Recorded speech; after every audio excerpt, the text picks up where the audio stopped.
مرحبا أصدقائي. بطبع الإنسان يخاف من الظلام، وإذا أنت قاعد بمكان وطفت عليك الكهرباء راح تنشل حركتك وكل شيء ما تقدر تسوي.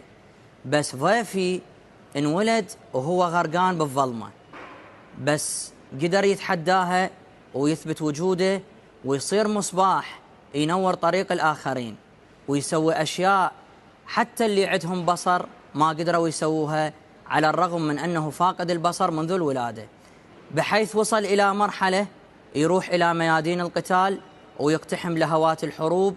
وما اكتفى بهذا كله، بل قدر يوصل إلى لندن ويعمل بعدة مجالات، بالإضافة إلى مجال الإعلام. من بين المجالات اللي عمل بها مجال حقوق الإنسان طبعا، ومن بين شغله بالإعلام أيضا التعليق الرياضي وتقديم نشرة الأخبار على الحفظ. ضيفي لهذا اليوم حيدر البصير، هو شاب إعلامي من بغداد. حياك الله حيدر.